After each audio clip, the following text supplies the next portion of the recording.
जय माता दी। आप सभी का हमारे चैनल आध्यात्मिक सागर में बहुत बहुत स्वागत है। आज शुक्रवार के दिन आप सुनिए संतोषी माता की व्रत कथा।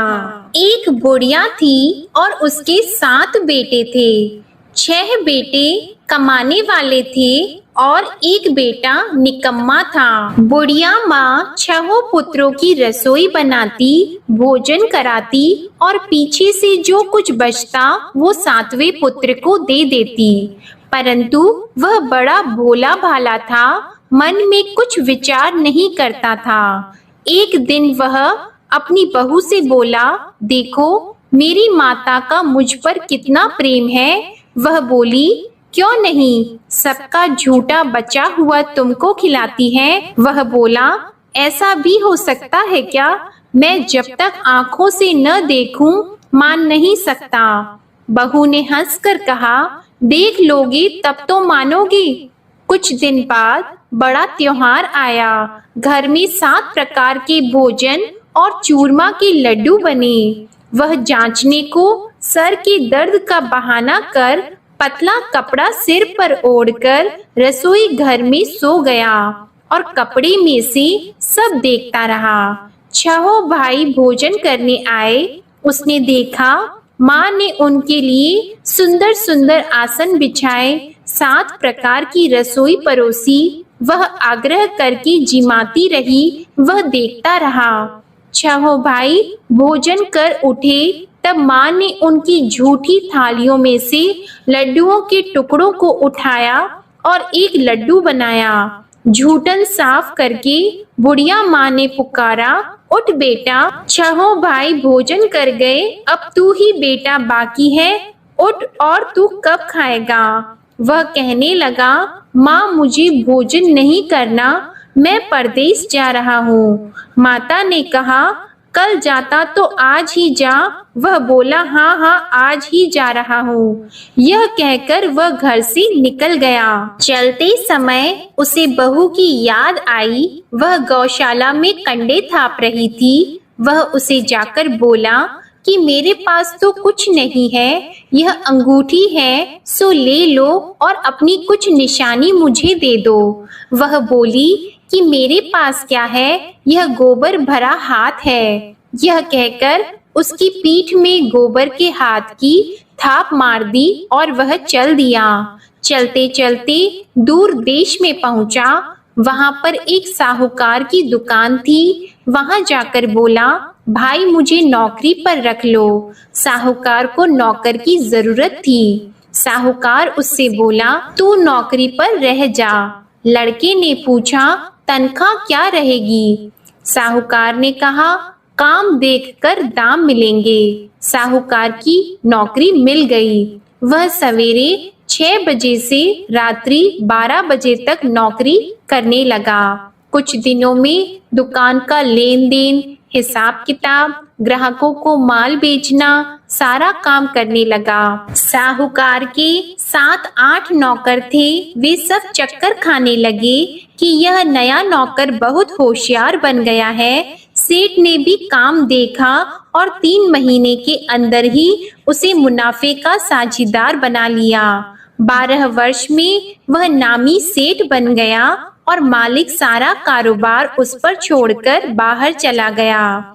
अब बहू पर क्या बीती वह सुनो। सास ससुर उसे दुख देने लगे। सारी गृहस्थी का काम करा के उसे लकड़ी लेने जंगल में भेजते। इस बीच घर की रोटियों के आटे से भी जो भूसी निकलती उसकी रोटी बनाकर रख दी जाती और फूटे नारियल की नरेली में पानी। इस तरह दिन बीतते रहे।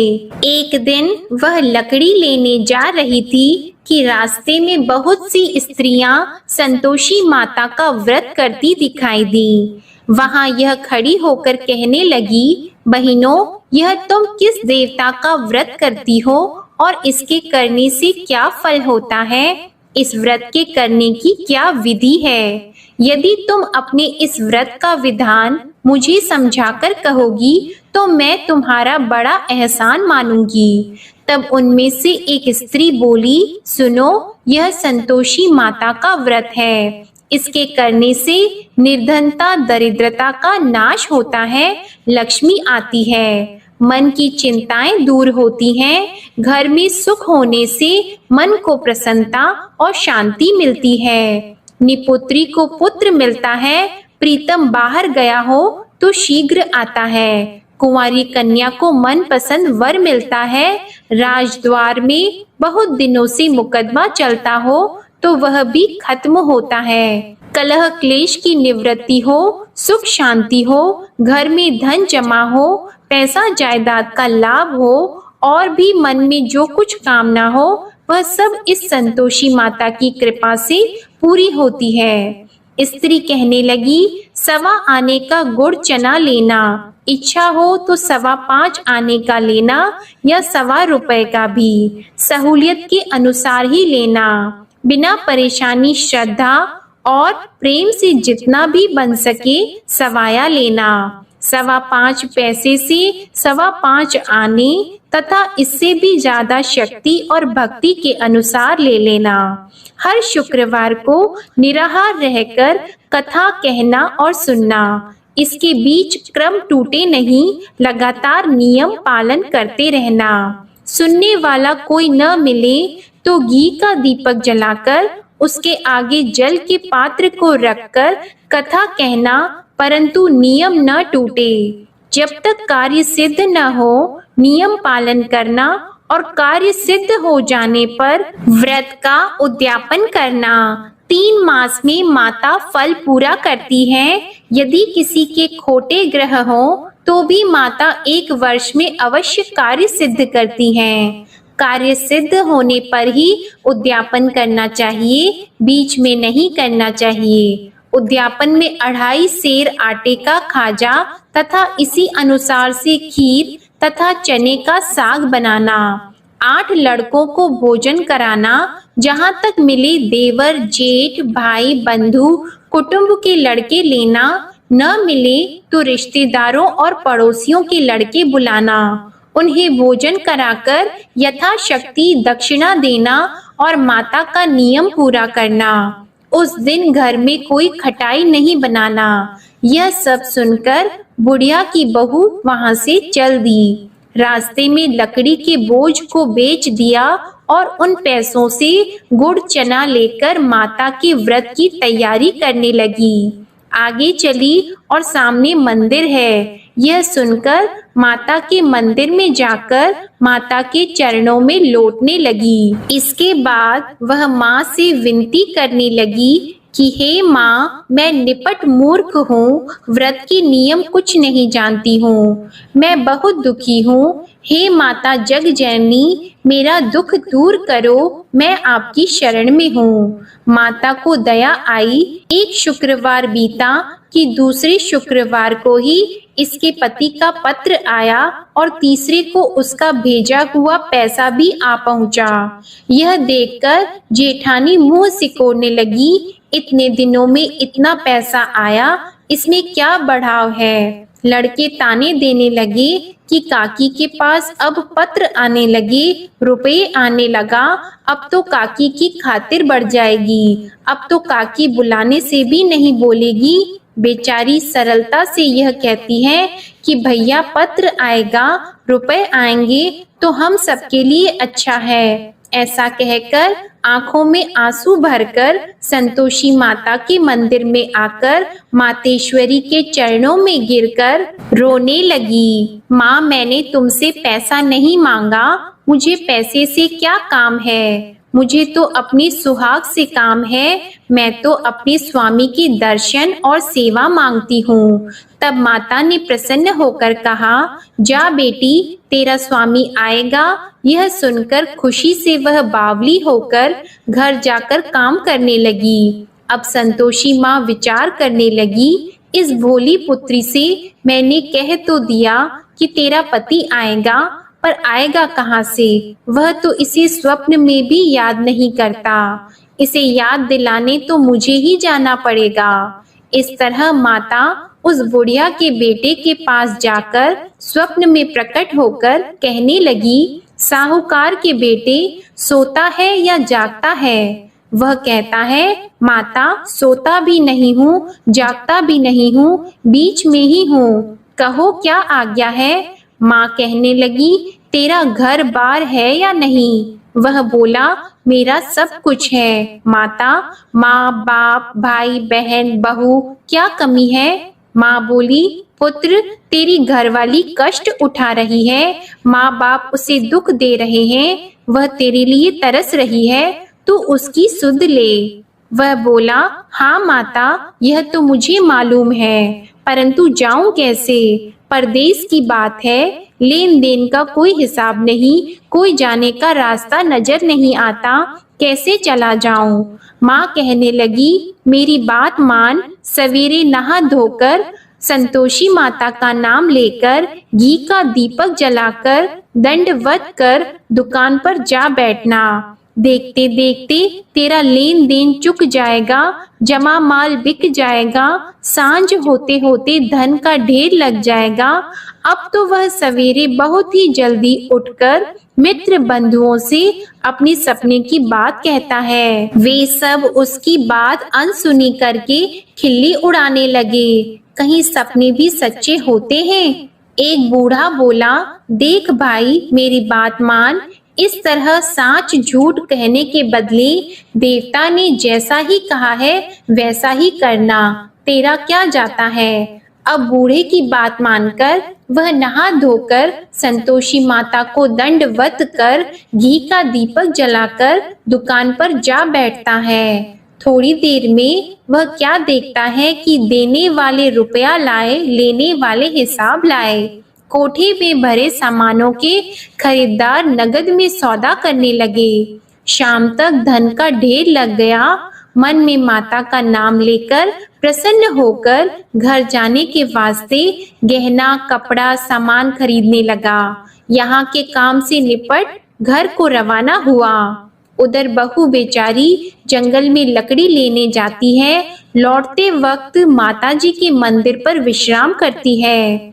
वह तो उसका रोज रुकने का स्थान ही था। दूर धूल उड़ती देखकर वह माता से पूछती है, हे माता, यह धूल कैसे उड़ रही है। माँ कहती है, हे पुत्री, तेरा पति आ रहा है, अब तू ऐसा कर, लकड़ियों के 3 बोझ बना ले, एक नदी के किनारे रख, दूसरा मेरे मंदिर पर और तीसरा अपने सिर पर रख। तेरे पति को लकड़ी का गट्ठा देकर मोह पैदा होगा, वह यहाँ रुकेगा, नाश्ता पानी बनाकर खाकर माँ से मिलने जाएगा।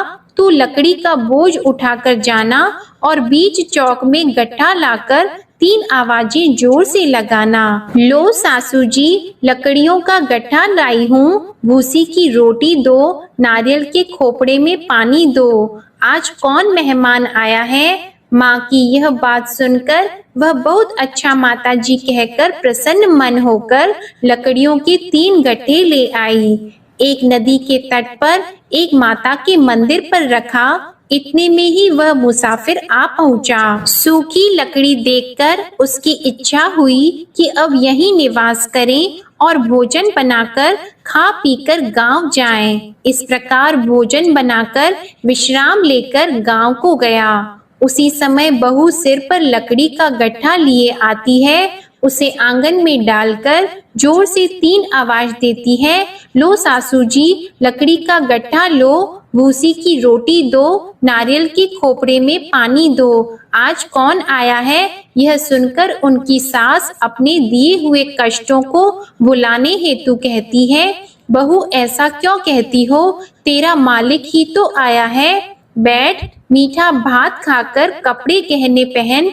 इतने में आवाज सुनकर उसका स्वामी बाहर आता है और अंगूठी देखकर व्याकुल हो जाता है। माँ से पूछता है, माँ यह कौन है। माँ कहती है, बेटा ये तेरी बहू है, आज 12 वर्ष हो गए जब से गया है, तब से सारे गांव में जानवर की तरह भटकती फिरती है, काम काज घर का कुछ करती नहीं, 4 समय आकर खा जाती है। अब तुझे देखकर भूसी की रोटी और नारियल के खोपड़े में पानी मांगती है। वह लज्जित होकर बोला, ठीक है माँ, मैंने इसे भी देखा और तुम्हें भी, अब मुझे दूसरे घर की चाबी दो तो मैं उसमें रहूंगा। ठीक है बेटा, जैसी तेरी मर्जी। यह कहकर माँ ने चाबी का गुच्छा उसे दे दिया। उसने लेकर दूसरे कमरे को खोलकर सारा सामान जमाया और एक दिन में ही वहां राजा के महल जैसा ठाट बाट बन गया। अब क्या था, वह सुख भोगने लगी। इतने में अगला शुक्रवार आया। उसने अपने पति से कहा, मुझे माता का उद्यापन करना है। उसका पति बोला, बहुत अच्छा, कर लो, अपनी खुशी से यह भी कर लो। तुरंत ही वह उद्यापन की तैयारी करने लगी। जेठ के लड़के को भोजन के लिए कहने लगी। उसने मंजूर किया, परंतु पीछे जेठानी अपने बच्चों को सिखाती है, देखो भोजन के समय सब लोग खटाई मांगना, जिससे इसका उद्यापन पूरा न हो। लड़के खाना खाने आए, खीर पेट भरकर खाई, परंतु बात याद आते ही कहने लगे, हमें कुछ खटाई खाने को दो, खीर खाना हमें भाता नहीं, यह देखकर अरुचि होती है। बहू कहने लगी, खटाई किसी को नहीं दी जाएगी, यह तो संतोषी माता का प्रसाद है। लड़के उठकर खड़े हुए और बोले, पैसे लाओ। बोली बहू कुछ जानती नहीं थी, सो उन्हें पैसे दे दिए। लड़के उसी समय उठकर इमली लेकर खाने लगे। यह देखकर बहू पर माता ने कोप किया। राजा के दूत उसके पति को पकड़कर ले गए और जेठ जेठानी मन माने खोटे वचन कहने लगे। लूट लूट कर धन इकट्ठा कर लाया था, सो राजा के दूत उसे पकड़कर ले गए हैं। अब सब मालूम हो जाएगा जब जेल की रोटी खाएगा। बहू से यह वचन सहन नहीं हुआ। रोती रोती माता के मंदिर में गई और बोली, हे माता, तुमने यह क्या किया? हंसाकर क्यों रुलाती हो? माता बोली, पुत्री, तूने उद्यापन करके मेरा व्रत भंग किया, इतनी जल्दी सब बातें भुला दी। वह कहने लगी, माता, भूली तो नहीं हूँ, न कुछ अपराध किया है, मुझे तो लड़कों ने भूल में डाल दिया, मैंने भूल से उन्हें पैसे दे दिए, मुझे क्षमा करो माँ। माँ बोली, ऐसी भी कहीं भूल होती है? वह बोली, माँ मुझे माफ कर दो, मैं फिर तुम्हारा उद्यापन करूंगी। माँ बोली, अब भूल मत करना। वह बोली, अब भूल नहीं होगी माता, अब बताओ वे कैसे आएंगे? माँ बोली, जा पुत्री, तेरा मालिक तुझे रास्ते में ही आता मिलेगा। वह निकली, रास्ते में पति आता मिला तो उसने पूछा, तुम कहाँ गए थे? वह कहने लगा, इतना धन जो कमाया है उसका टैक्स राजा ने मांगा था, वह भरने गया था। वह प्रसन्न होकर बोली, अच्छा हुआ, अब घर चलो। कुछ दिन बाद फिर शुक्रवार आया तो वह बोली, मुझे माता का उद्यापन करना है। पति ने कहा, कर लो। वह फिर जेठ के लड़कों से भोजन को कहने लगी तो जेठानी ने एक दो बातें सुनाई और लड़के सिखा दिए कि तुम पहले ही खटाई मांग लेना। लड़के कहने लगे कि हमें खीर खाना नहीं भाता, कुछ खटाई खाने को दो। तो बहू बोली, खटाई खाने को नहीं मिलेगी, खाना हो तो खाओ। यह कहकर ब्राह्मणों के लड़के लाकर भोजन कराने लगी। यथाशक्ति दक्षिणा की जगह एक एक फल उन्हें दिया। इससे संतोषी माता प्रसन्न हुई। माता की कृपा होते ही 9वें मास उसको चंद्रमा के समान सुंदर पुत्र प्राप्त हुआ। वह पुत्र को लेकर प्रतिदिन माता जी के मंदिर को जाने लगी। माँ ने सोचा कि यह रोज आती है, आज क्यों न मैं ही इसके घर चलूं, इसका आसरा देखूं तो सही। यह विचार कर माता ने भयानक रूप बनाया। गुड़ और चने से सना मुख, ऊपर से सूंड के समान होठ, उस पर मक्खियां भिनभिना रही हैं। दहलीज में पैर रखते ही उसकी सास चिल्लाई, देखो कोई चुड़ैल डाकिनी चली आ रही है, लड़कों इसे भगाओ नहीं तो किसी को खा जाएगी। लड़के डरने लगे, चिल्लाकर खिड़की बंद करने लगे। बहू रोशनदान में से देख रही थी। प्रसन्नता से पगली होकर चिल्लाने लगी कि आज मेरी माता मेरे घर आई है। यह कहकर बच्चे को दूध पिलाने से हट जाती है। इतने में सास का क्रोध फूट पड़ा। वह बोली कि इसे देखकर कैसे उतावली हुई जो बच्चे को पटक दिया। इतने में माँ के प्रताप से जहाँ देखो वहाँ लड़के ही लड़की नजर आने लगे।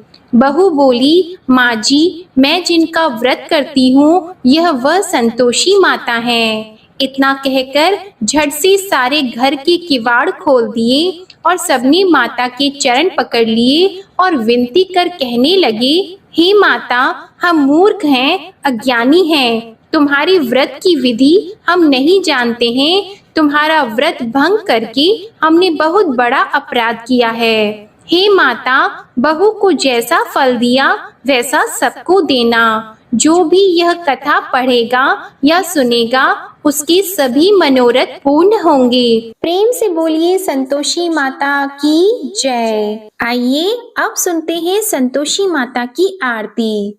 जय संतोषी माता मैया, जय संतोषी माता, अपने सेवक जन की सुख संपत्ति दाता। जय संतोषी माता मैया, जय संतोषी माता, सुंदर चीर सुनहरी माँ धारण कीन हो। हीरा पन्ना दम के तन श्रृंगार लीन हो। जय संतोषी माता मैया, जय संतोषी माता, गेरू लाल छटा छवि बदन कमल सोहे। मंद हंसत करुणामय, मंद हंसत करुणामय, त्रिभुवन जन मोहे।